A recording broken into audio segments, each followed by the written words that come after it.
नमस्कार, स्वराज एक्सप्रेस में एक बार फिर से आपका स्वागत है। मैं हूं आपके साथ ऋषभ सोनी और आज हम बात करेंगे फुटपाथ बना शराब अहाते की। मध्य प्रदेश में 1 अप्रैल से नई शराब नीति लागू कर दी गई, जिसके तहत यह तय किया गया कि अब धार्मिक और शैक्षणिक संस्थाओं, खासकर girls school, girls college, hostel से 100 मीटर के दायरे में शराब दुकानें नहीं खोली जा सकेंगी। इसके साथ ही प्रदेश की सियासत में चर्चा का केंद्र रहे शराब अहातों को बंद करने का फैसला भी लिया गया। लेकिन फैसले लेना एक बात है और फैसलों पर अमल करना दूसरी बात। यह हम इसलिए कह रहे हैं कि राजधानी भोपाल में प्रशासन की नाक के ठीक नीचे कुछ ऐसा ही चल रहा है जो किसी भी लिहाज से सभ्य समाज में स्वीकार्य नहीं है। पहले ये रिपोर्ट देखिए, उसके बाद इस पर खास मेहमानों से खास चर्चा भी करेंगे। मध्य प्रदेश में नई शराब नीति लागू हुए अभी दूसरा ही दिन था कि राजधानी के पॉश इलाके मनीषा मार्केट में टेंट लगाकर बिकती शराब की तस्वीरें वायरल हो गई। सड़क से गुजरने वाले ये देखकर हैरान थे कि क्या शराब ऐसे भी बिकती है, लेकिन तस्वीर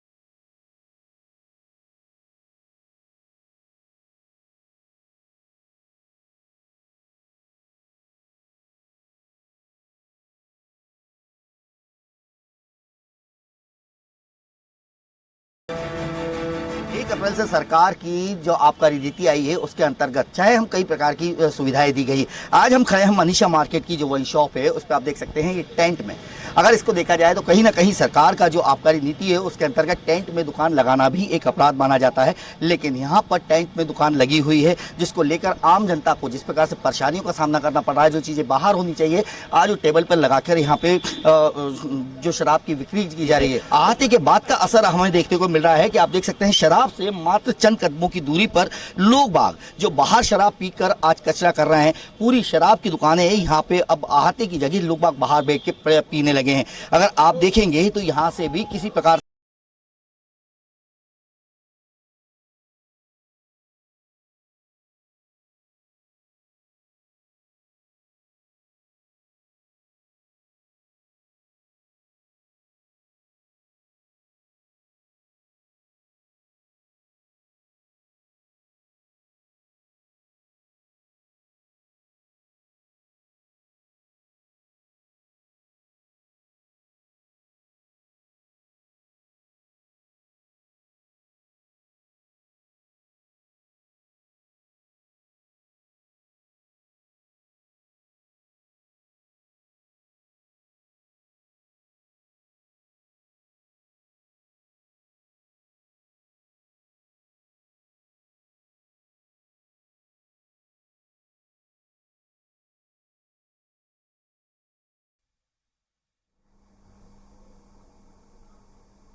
तो मध्य प्रदेश में 1 अप्रैल से शराब नीति लागू कर दी गई। इसके तहत तमाम शराब के पास संचालित होने वाले अहातों पर बैन कर दिया गया है। मतलब कि अब ये अहाते बिल्कुल भी संचालित नहीं होंगे।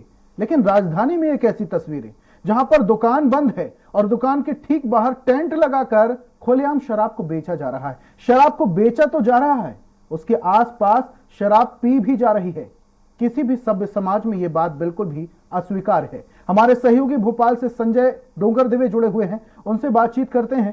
संजय, जैसा कि आप तस्वीरें दिखा रहे थे, खुलेआम शराब को बेचा जा रहा है, अहाते नहीं है लेकिन खुलेआम शराब लोग पी भी रहे हैं। वहां पर जो ग्लास पड़े हुए शराब के वो भी हैं और जो बोतलें हैं वो भी हैं। कहीं पर भी कोई भी सुरक्षा की व्यवस्था नहीं है और ऐसे में सवाल ये उठता है कि क्या ये जो शराब नीति लागू की गई है इससे समाज सभ्य बनेगा या फिर असभ्य? बिल्कुल ऋषभ, अगर देखा जाए तो जिस प्रकार से शराब नीति की पहले बात करूं तो शराब नीति में कहीं ना कहीं जिस प्रकार से अहाते बंद कर दिए गए हैं, लेकिन अहातों के साथ अभी की जो हम एट प्रेजेंट जो दुकान देख रहे हैं, सबसे बड़ी बात तो इस दुकान से आती है कि जो दुकान अगर शराब की दुकान जो अंदर है फुटपाथ पे अगर ये शराब की दुकान लगा दीजिए, आप देख सकते हैं उसके दुकान के आगे ग्रिल है और ग्रिल से 4 कदम दूरी पे रोड है, यानी कि शराब की दुकान रोड पे आ गई। कहाँ से ये नीति के अंतर्गत ये चीजें आ रही है। वहीं अगर मनीषा मार्केट की वाइन शॉप की बात करूं तो इस वाइन शॉप से मात्र 50 मीटर की दूरी पर ही मंदिर भी है, एक बड़ा पूरा मार्केट है। आप वहां पे मतलब ये पूरी तरीके से जो शराब के ठेकेदार है वो कहीं ना कहीं जो नीति बनाई गई है उसका उल्लंघन करते नजर आ रहे हैं। लेकिन शासन प्रशासन की बात करूं तो शासन प्रशासन इस ओर ध्यान नहीं दिया हुआ है। अभी तक अगर देखा जाए तो किसी प्रकार की कोई कार्रवाई नहीं की गई। और खुले में जिस प्रकार से बता दूं कि जिस प्रकार से खुले की बात करें कि आहते तो बंद कर दिए गए हैं, लेकिन आहतों में अभी भी लोगों को अगर कहीं शराब पीने के लिए जगह नहीं मिल रही है तो लोग बाहर दुकानों के साथ साथ सड़कों पर खड़े होकर शराब पी रहे हैं। उसके बाद भी अभी तक अगर देखा जाए तो कोई केस या किसी प्रकार की कोई कार्रवाई नहीं की गई। जो अभी हम फुटेज बना के देखे हैं या जहां हम पहुंचे थे, उन दुकानों के आसपास ही लोग शराब पीकर वहीं कचरा फेंक रहे हैं, वहीं रोड से चल रहे हैं, रोड से आने जाने वालों को परेशानी हो रही है। इसको लेकर भी शासन प्रशासन की कोई नजर नहीं गई। जब ये शराब की दुकान अगर फुटपाथ पे आ गई है, आप देख सकते हैं इस फुटपाथ पे दुकान लगाने के बाद भी किस प्रकार का इसे दुकान खोलने के आदेश दे दिए जाते हैं या क्यों इसको इतनी परमिशन दे दी जाती है। ये कैसी सरकार की ये नीति है कि जिसमें सरकार ने ये जरूर बताया कि बहुत सारी नीतियों के अंतर्गत की 50 मीटर की दूरी होगी, आम जनता के बीच नहीं होगी, कई सारी सुविधाएं मिलेगी, लेकिन इस शराब की दुकान के कारण जिस प्रकार की परेशानियां हम देख रहे थे, अभी तो हम दिन के टाइम पहुंचे थे तब हमें रोड पे जाम मिल गया था। आप अंदाजा लगा सकते हैं कि जब ये रात का समय होगा तो इस दुकान पे कैसी भीड़ लगेगी और किस प्रकार से वहीं दारू के जो शराब की दुकान है। बिल्कुल संजय, और ऐसे में सवाल ये भी उठता है कि वहां के जो नागरिक है वो किस तरीके से परेशान हो रहे हैं। टेंट लगाकर शराब बेची जा रही है, लेकिन आसपास की जो दुकानें और वहां पर जो भीड़ पहुंचती होगी उन्हें भी बहुत ज्यादा समस्या होती होगी। संजय, लेकिन सवाल यहां पर यह भी उठता है कि पूर्व मुख्यमंत्री उमा भारती जब शराब की दुकानों में गोबर फेंका करती थी, पत्थर फेंका करती थी, शराब के खिलाफ आवाज उठाया करती थी, अब ऐसे नेता और मंत्री कहां चले जाते हैं जब खुलेआम शराब बिकती है? बिल्कुल ऋषभ, अगर देखा जाए तो जब हम अगर पूर्व मुख्यमंत्री उमा भारती की बात करें तो उमा भारती जी ने कुछ दुकानों को लेकर जो ऑब्जेक्शन लिया था उसको सरकार ने बिल्कुल सरकार के पक्ष में, जब ये उमा भारती ने कह दिया था कि अगर दारू की शराब नीति में परिवर्तन नहीं किया गया या इन दुकानों को बंद नहीं किया गया तो वो सख्त कदम उठाएंगी। तो उसको देखते हुए सरकार ने जरूर उन 3 दुकानों पे एक्शन लिया है और उन दुकानों को बंद कर दिया। वहां पे स्थान से दुकानें नहीं दी गई, लेकिन जो अन्य दुकानें हैं, जो आम जनता है, जहां पर ये कह सकते हैं कि जहां मंत्री नहीं पहुंचते हैं या अधिकारी नहीं पहुंच पाते हैं या जहां पर पावरफुल लोगों की दुकानें हैं, वहां पर इस प्रकार की कोई कार्रवाई नहीं की गई। मनीषा मार्केट मेन मार्केट है, मनीषा मार्केट से आप 4 जगह के रोड जुड़ते हैं। उस रोड को अगर आप शाम को देखें तो वैसे ही ट्रैफिक के कारण काफी उस पे ट्रैफिक जाम रहता है, लेकिन अब शराब की दुकान अगर रोड पे आ गई है तो उस कारण सबसे ज्यादा ट्रैफिक जाम होने लगा है। लोगों की जिस प्रकार का संजय, और ऐसे में लोगों को काफी दिक्कतों का सामना भी करना पड़ेगा। जहां पर एक और मंदिर की आप बात कर रहे हैं वहां पर कुछ धार्मिक लोग भी जाते होंगे और दूसरी तरफ खुलेआम टेंट लगाकर शराब बेची जा रही है। कहीं ना कहीं यहाँ पर बहुत ज्यादा बड़ा सवालिया निशान खड़ा होता है। संजय, आपके पास वापस से आएंगे। महेश्वर से हमारे सहयोगी भूपेंद्र सिन्हा जुड़ चुके हैं, उनसे बातचीत करते हैं। भूपेंद्र, जिस तरीके से भोपाल के मनीषा मार्केट में टेंट लगाकर शराब बेची जा रही है, नई शराब नीति लागू होने के बाद क्या ऐसी कुछ तस्वीरें महेश्वर से सामने आई जब खुलेआम शराब बेची जा रही है या फिर शराब के कारण लोगों को समस्याएं हो रही हैं? मैंने 1 तारीख को जब आहते बंद किए इसकी जानकारी लेने के लिए जब नगर का भ्रमण किया तो अधिकतर जहां महेश्वर और मंडलेश्वर जहां प्रतिबंधित होने के बाद भी पदस्तूर जारी है। शराब बिक्री को लेकर कोई भी रोकथाम के से उपाय नहीं किए गए हैं और कार्रवाई करने के बाद भी जो ये है शराब वाले जो भी माफिया हैं उनका हौसला बिल्कुल बुलंद है। इतनी कार्रवाई करने के बाद में भी 5 दिन में वापस पदस्तूर जारी हो जाता है दुकानदार का। यही देखेंगे जैसे कि एक इसमें की जो कोर्ट है ठीक सामने, न्यायालय के सामने शराब बिक्री चल रही है, वहां से पास में जाएंगे रजिस्ट्री ऑफिस है, वहीं से एसडीएम साहब भी वहीं बैठते हैं, वहां पर तहसीलदार भी बैठते हैं और टीआई बैठते हैं। वहां शासन कार्रवाई नहीं कर पा रहा है, कुछ न कुछ सवाल निशान खड़ा करता है। वहीं महेश्वर जो कि पवित्र नगरी है, जहां पूर्ण रूप से प्रतिबंधित है, वहीं होटल और ढाबों पर महफिल सजना कहीं न कहीं सवाल निशान खड़ा कर शासन पर इतनी कार्रवाई करने के बाद भी।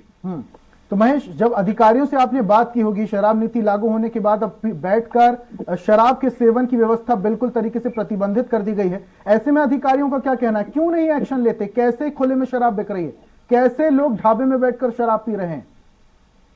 जब अधिकारियों से बात की गई तो उन्होंने बताया कि हम कार्रवाई निरंतर कर रहे हैं, वहीं आहतों पर कार्रवाई कर रहे हैं, पर जहाँ खुले ढाबों पर जहाँ दारू शराब बट रही है वहां कार्रवाई करना कहीं ना कहीं निशाने सवाल खड़ा कर रहा है कि कैसे वहां पर दारू मिल रही है और कैसे वहां से मतलब बढ़ोतरी हो रही है शराब की एरिया में। ठीक है भूपेंद्र, अब वापस से आपके पास आएंगे। हमारे सहयोगी जबलपुर से अरविंद जुड़ चुके हैं, जरा उनसे बातचीत करते हैं। अरविंद, पूरा मामला आपको पता होगा, जिस तरीके से भोपाल के मनीषा मार्केट में टेंट लगाकर शराब बेची जा रही है। शराब दुकानदार से जब हमने बात की तो उसका यह कहना है कि जो दुकान का मालिक है उसने दुकान देने से मना कर दिया, लेकिन लाइसेंस तो उसे मिल गया है। लाइसेंस का वो पैसा दे चुका है, इस वजह से उसे शराब तो बेचनी पड़ेगी, वरना उसे बहुत ज्यादा नुकसान हो जाएगा। लेकिन अरविंद, आपसे यह समझना चाहेंगे, आखिर ये अधिकारी क्या सिर्फ लाइसेंस देने की होड़ में और पैसे जमा कराने की होड़ में तुरंत लाइसेंस दे देते हैं, और यह भी पता नहीं करते कि जो ठेकेदार है, जो लाइसेंस ले रहा है, उसके पास पुख्ता कागजात है भी या नहीं, पुख्ता जगह है भी या नहीं, या दुकान संचालित करने के लिए यथोचित जगह है या नहीं?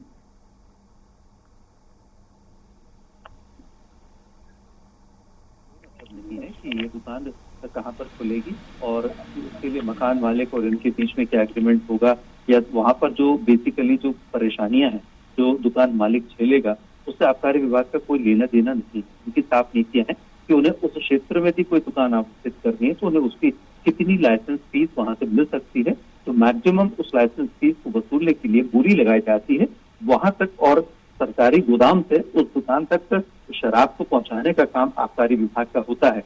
इसके बाद की जितनी भी परेशानियां, दिक्कतें हैं, जनता का समर्थन या विरोध है, वो सब कुछ दुकानदार को ही झेलना पड़ता है और वही इसके लिए उत्तरदायी माना जाता है। यही एक वजह है, इस वजह से पूरे प्रदेश में जो शराब की दुकानें या तो चल रही हैं या जो नई खुलने वाली हैं, उनको लेकर धरने, प्रदर्शन और विरोध के जो स्वर तीखे हो रहे हैं वो इसीलिए हो रहे हैं। एक बार सरकार अपनी नीतियों को और अच्छा और बेहतर बना दे कि घनी आबादी वाले क्षेत्रों में शराब की कोई भी दुकान नहीं खुलेगी, तो इस तरह का जो विरोध प्रदर्शन है या लोगों की जो नाराजगी है, जाहिर सी बात है कि वो खत्म हो जाएगी। लेकिन सरकार खुद नहीं चाहती, क्योंकि सरकार को सिर्फ और सिर्फ राजस्व से मतलब है, राजस्व मिल जाए और उसके ही मंदिर के सामने, मस्जिद के सामने, गुरुद्वारे के सामने कहीं पर भी शराब की दुकान खोल लीजिएगा, आप चलेगा। जबलपुर में ऐसे अनेक जगह हैं जहाँ ठीक मंदिरों के सामने ही शराब की दुकानें खुली हैं, स्कूलों के बाजू में दुकानें खुली हैं। जिला आबकारी विभाग ये कहता है कि जिले में कुल 142 शराब की दुकानें हैं, उनमें से हमें जो आपत्ति मिली है वो सिर्फ 10 दुकानों के लिए मिली है, इसलिए हम 10 दुकानों के स्थान परिवर्तित कर रहे हैं 1 अप्रैल के बाद से। लेकिन यदि हम पूरी जनता के रोष को देखें जो अभी तक कवरेज की है मैंने, तो लगभग 20 कवरेज तो मेरी ऐसी ही है जो अन्य अनेक स्थानों की जहां पर शराब की दुकानों के सामने विरोध प्रदर्शन हुआ।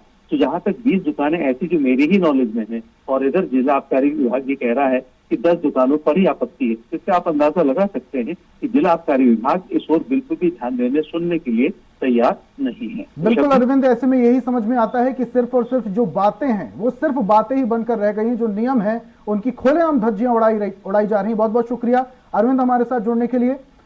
बड़वानी से हमारे सहयोगी सचिन जुड़े हुए हैं, उनसे बातचीत करते हैं। सचिन, जहां तक मुझे याद है कुछ वक्त पहले की बात है जब नई शराब दुकान खोलने को लेकर रहवासी बड़वानी के विरोध प्रदर्शन कर रहे थे और विरोध कर रहे थे कि यहां पर शराब दुकान नहीं खुलना चाहिए, लेकिन शायद फिर भी शराब दुकान वो खुली। क्या ऐसी कुछ तस्वीरें बड़वानी से सामने आई जहां पर कुछ ही दूरी पर मंदिर है, मस्जिद है, स्कूल, कॉलेज है, उसके बावजूद वहां पर शराब की दुकान संचालित हो रही है, नई शराब नीति लागू होने के बावजूद भी? जी, हम बता दें, एक तरफ मध्य प्रदेश सरकार ने शराब नीति लागू की है जिसका पूरी तरीके से उल्लंघन बड़वानी जिला मुख्यालय पर देखने को मिला है। हम बता दें कि यहाँ पर जो पाला बाजार में स्थित एक शराब दुकान है जिसके आसपास एक कालंका माता मंदिर है, मंदिर परिसर भी बना हुआ है, साथ ही एक दरगाह है, साथ ही एक जैन समाज का स्थान भी बना हुआ है, जिसको लेकर रहवासियों ने हंगामा भी किया था, पंचनामा भी बना था। आबकारी विभाग और जिला प्रशासन की टीम मौके पर पहुंची थी, जहाँ पर पंचनामा बनाया था और सबकी मफ्तियां की गई थी। तो मफ्तियों में जैसे हम बात करें तो जो जैन समुदाय का स्थानक भवन है वो 75 मीटर की दूरी पर आ रहा है, साथ ही कालंका मंदिर है वो 110 मीटर की दूरी पर आ रहा है, और जो मस्जिद बनी हुई है पास पर वो आ रही है 112 मीटर की दूरी पर। इसी के चलते जिला प्रशासन ने एक आदेश जारी कर दिया है कि उक्त जो मंदिर आ रहा है वह 100 मीटर नहीं 110 मीटर आ रहा है, इसलिए यहाँ पर शराब दुकान संचालित की जाएगी। साथ ही बात की जाए जैन समाज का जो स्थानक भवन बना हुआ है,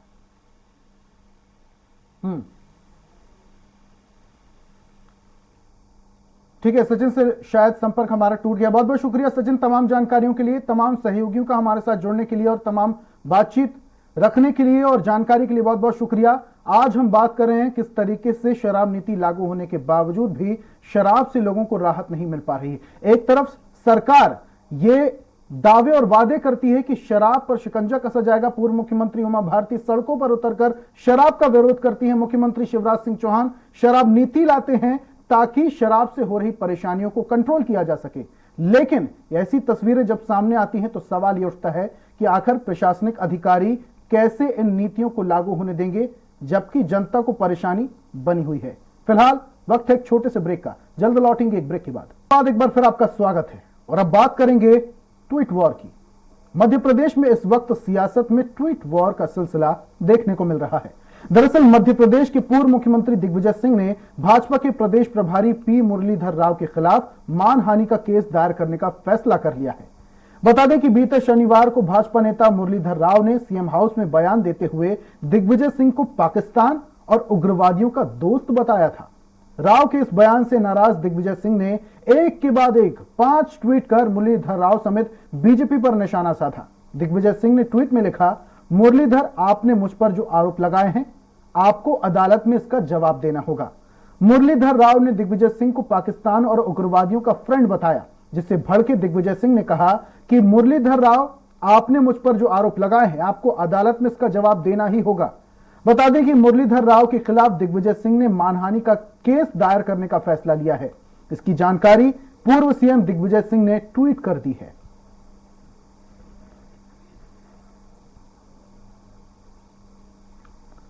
और इस पर ज्यादा चर्चा के लिए भूपेंद्र गुप्ता, कांग्रेस के वरिष्ठ नेता, हमारे साथ जुड़ चुके हैं। उनसे बातचीत करते हैं। भूपेंद्र जी, जिस तरीके से मुरलीधर राव ने एक ट्वीट किया और ट्वीट में पूर्व मुख्यमंत्री को ही पाकिस्तान और उग्रवादियों का दोस्त बता दिया, इसको आप किस तरीके से देखते हैं? क्या वाकई में अब दिग्विजय सिंह को मानहानि का केस दायर कर देना चाहिए? दिग्विजय सिंह जी तो करेंगे ही, बड़बोलों को रोकोगे कैसे आप? आज जो है मध्य प्रदेश में जरा मुरलीधर राव जी इस बात को बताएं कि कौन था ध्रुव सक्सेना जो भारतीय जनता पार्टी के दफ्तर में बैठ के पाकिस्तान की आईएसआई से तनख्वाह ले रहा था, उनके पैसे यहाँ से वहाँ ट्रांसफर करता था, उनके संदेश यहाँ से वहाँ ट्रांसफर करता था। जिनकी पार्टी में बैठ के, दफ्तर में बैठ के आईएसआई के दलाल काम करते हैं, वो जो है देश की बात करेंगे। शर्म आनी चाहिए बीजेपी को। कौन लोग थे वो जिन्होंने जो है हमारे पठानकोट के एयरवेज की जांच जो है आईएसआई पाकिस्तान से करवा दी?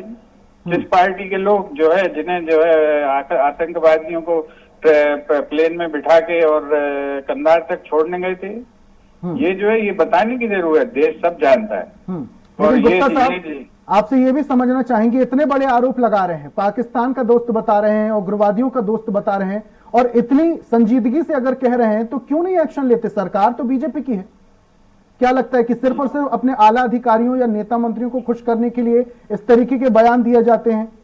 बीजेपी के हर नेता की जवान बड़ी है, और जो है ये जब तक ये कानूनी परिस्थितियों में नहीं आएंगे तब तक इनका जो है इस पर नियंत्रण नहीं होगा।